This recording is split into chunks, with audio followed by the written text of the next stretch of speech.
Welcome to the Charleston Real Estate Connection Podcast, connecting and reconnecting you with all things Charleston. I am your host, Nia Joy, your Golden Realtor, licensed in the state of South Carolina. Welcome to the show. Hello and welcome to episode 9 of the Charleston Real Estate Connection Podcast. I'm your host, Nia Joy, and today's interview is with Councilman Ron Brinson, District 4, North Charleston. Stay tuned. I'm here with Ron Brinson. Ron, it is a pleasure to finally sit down with you. I've gotten to know you mostly through communication from my HOA board because I know you've been really helpful with helping us get some things done in our local community.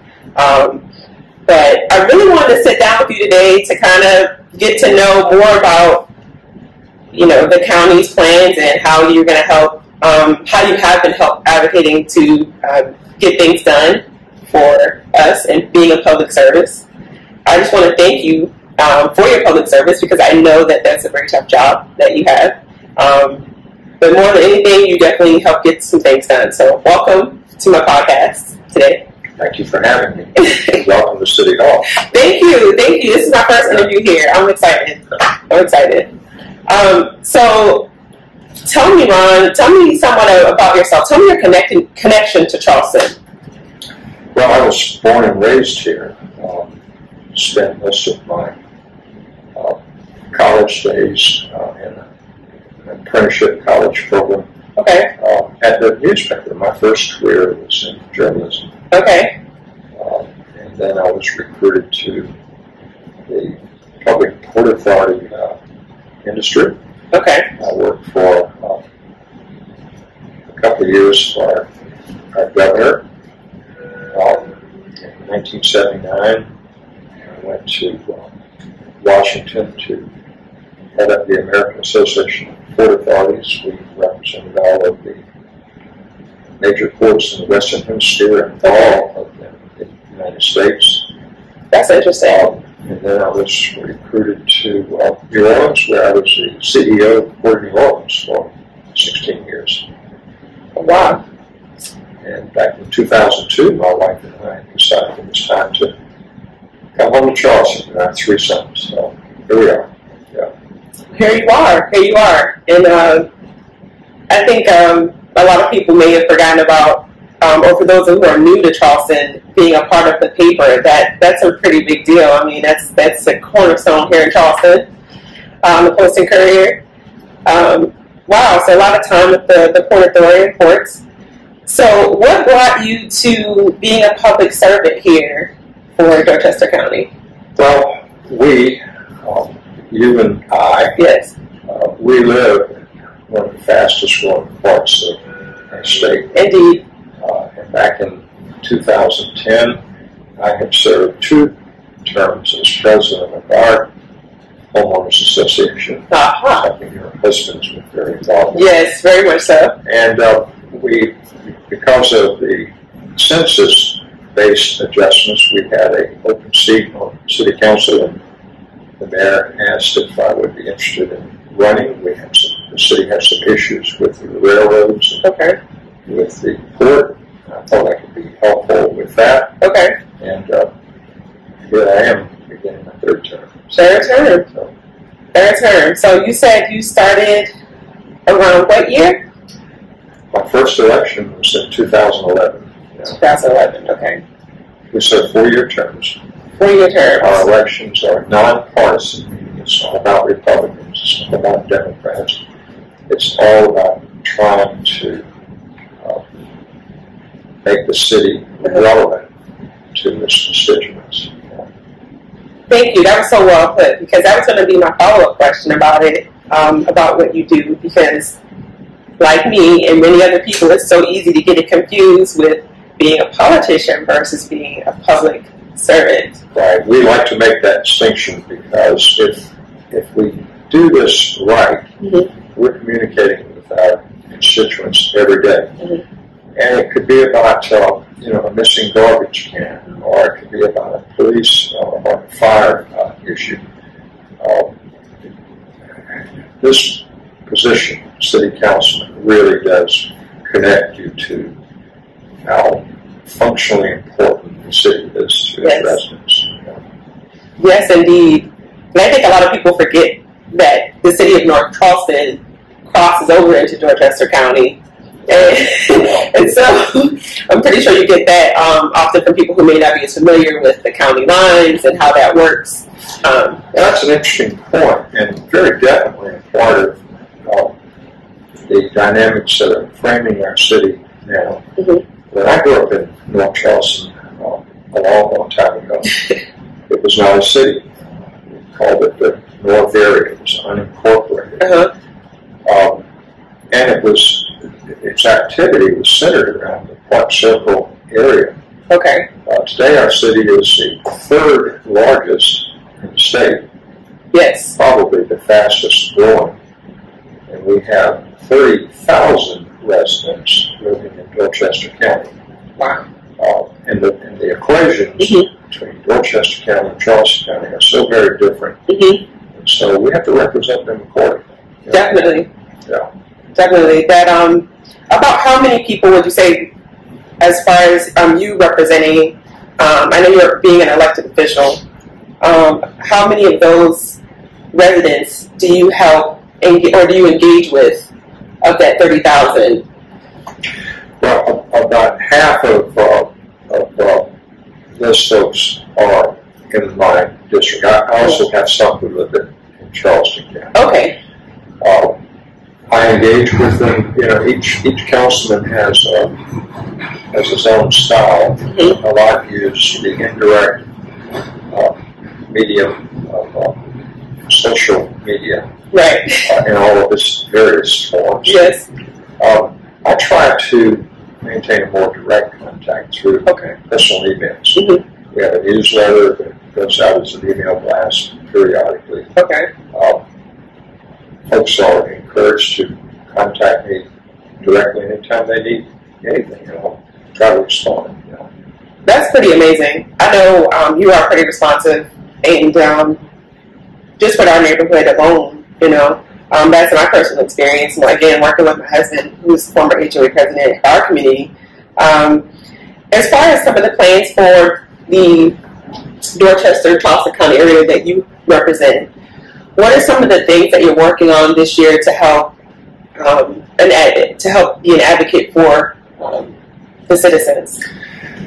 Well, that involves many approaches. Mm-hmm. One is we are really emphasizing recreation right now. Uh-huh. We are about to open a $24 million Olympic-sized pool and auditorium right up in the city of Dorchester County.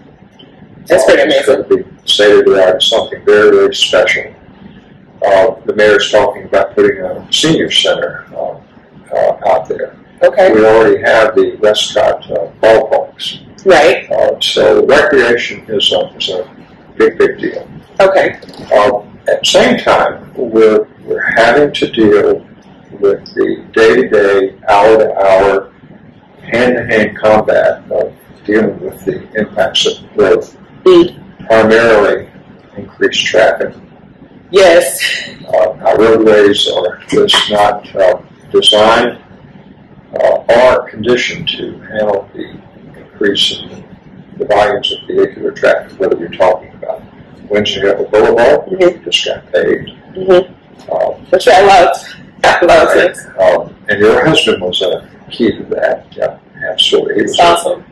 A great HOA leader. Actually, Phosphate Road, I remember 15 years ago when it was widened to 6 lanes. During rush hour now, it hardly seems enough. Right. Dorchester Road, the same way. And we're now seeing what we call induced congestion, meaning that when we open up things like new roadways paralleling the interstate, it just simply attracts more traffic to come through neighborhoods to get there quicker.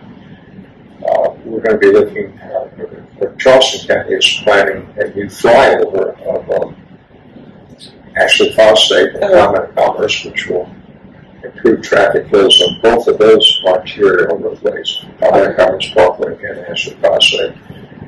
There's going to be a new interstate interchange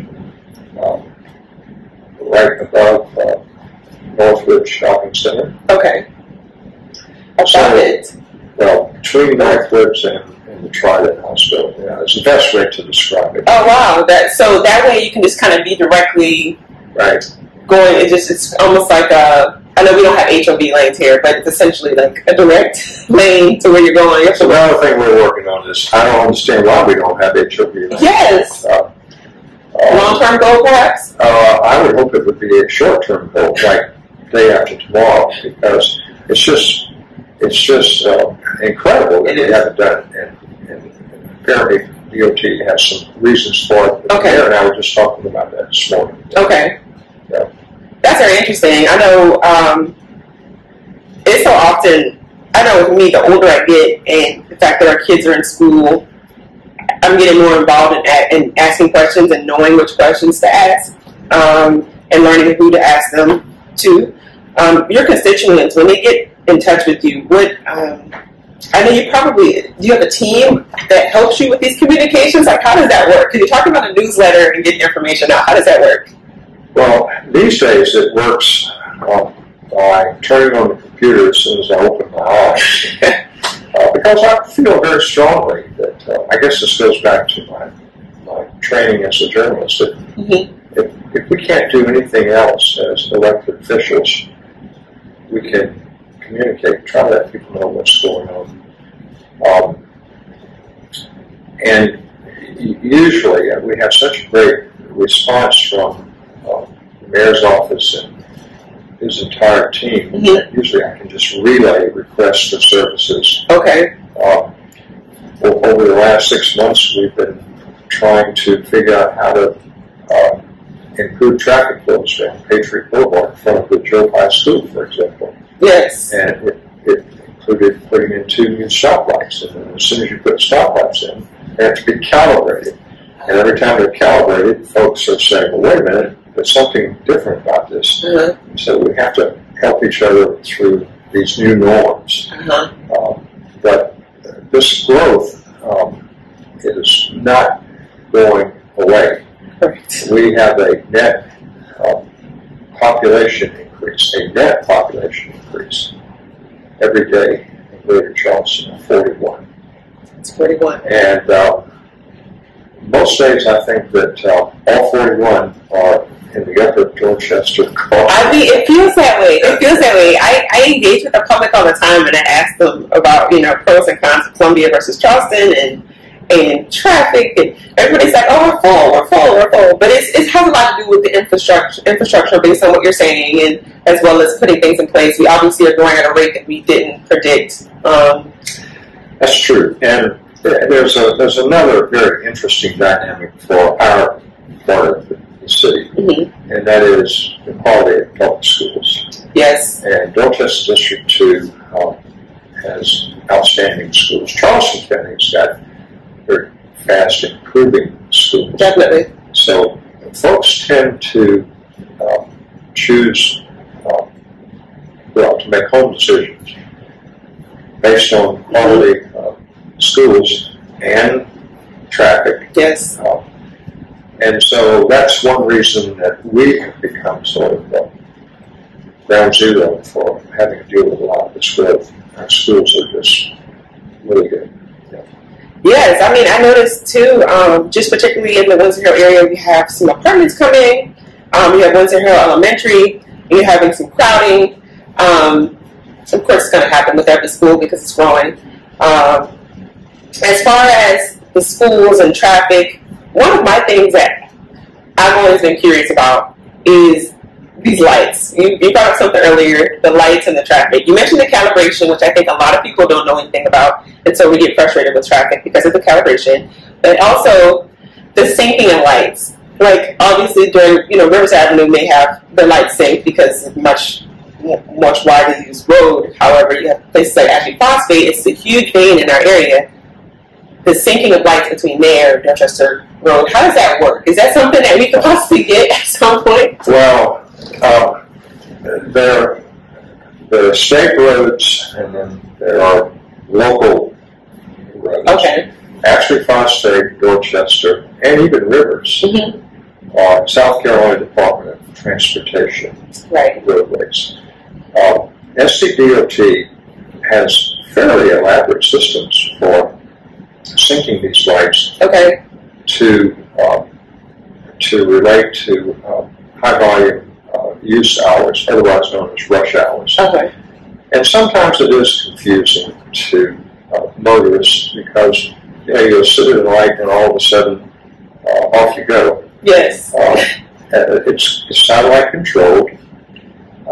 We are in frequent touch with SCDOT because a lot of times syncing these lights creates problems for communities like it goes down the Windsor Hill Boulevard corridor because Okay. you have to access to actually Phosphate Yes. if you're turning left.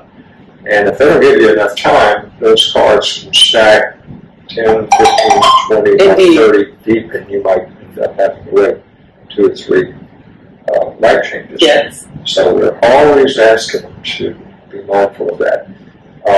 And we know that they've been out there doing some fresh surveying. Mm-hmm. So we're hopeful. We have these apartments which were first planned 5 years ago. Uh-huh. They're coming out of the ground. It's going to be a nice apartment community. Mm-hmm. Beyond that, though, at the end of Windsor Boulevard, there will be another increment of residential development. Okay. What we call the cathedral property. Okay. And that should start maybe if the economy stays sound. That should start in 2020. In 2020.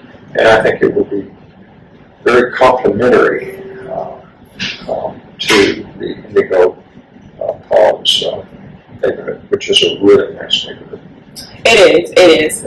Are there any plans to possibly connect maybe Windsor Hill Boulevard to Falmouth Commerce? Because you're going to have a lot of congestion on that road once those, 199 homes come there? There are a couple of different answers to that question. Mm-hmm. When the folks who want to develop the cathedral property came to the city and said, we want to put in, I think, 170 homes. Mm-hmm. Our response took 2 forms. One, you've got to maintain as much open space, environmental spaces as possible. True. And the plans as of now really do emphasize that. Okay. And then the mayor required that there be a dedicated footprint of property through the wetlands for eventual connection to Falmouth Commerce Parkway. Okay. Now, that means that it could be done. Okay. The question will be, when will it be done? Okay. At what cost? At what cost? I see. And there's a lot of factors involved in that and paying for it. A lot of factors. Also, we're always concerned whether it's a school or whether it's a neighborhood with one way in and one way out. Yes. And you have a school back there that pretty much is one way in, one way out. Yes. Yes. I'm not sure if there's anything they can do to fix that. It's kind of just what it is in that area. Well, the one way they could fix it, we could fix it, is to connect it to power. To connect it. It's a very expensive thing, but over time it's probably going to happen. Okay. So it is likely. But again, the mayor saw this and said, as a condition of the zoning that you need, you've got to dedicate this. Okay. So, Wow, that's been pretty useful. As far as the homes that are coming possibly later this year, any ideas about the builder and the number of homes that are going to be over there? Well, I think there's some transactions that have to fall into place before we can comment on who the developer will be. But the initial plan was for about 170 homes. 170. And a lot of environmental ponding and, again, walking trails. Oh, that'd be nice. Yeah, which is quite an improvement because that property back there is an old ball pit. Oh, good to know. Old ball pit, but not. Well, thank you. I've really gotten a lot of great information from you, and not only me, but I'm sure that the viewers and listeners would be so appreciative to kind of know a little bit more about what your position entails, which you've done a really good job of explaining.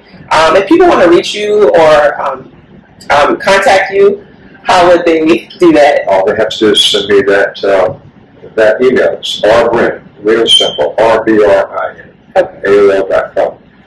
And I try to monitor it as I go through my day, but again, the computer goes on as soon as my house. If I don't, there's no way I could keep up with it all. So, yeah. Well, we definitely appreciate your service, and thank you for all the great things that you do. Very kind. Thank you. Thanks for coming to City Hall. Yes, thank you. Thank you so much, Mama. Yeah, great. This has been another episode of the Charleston Real Estate Connection podcast.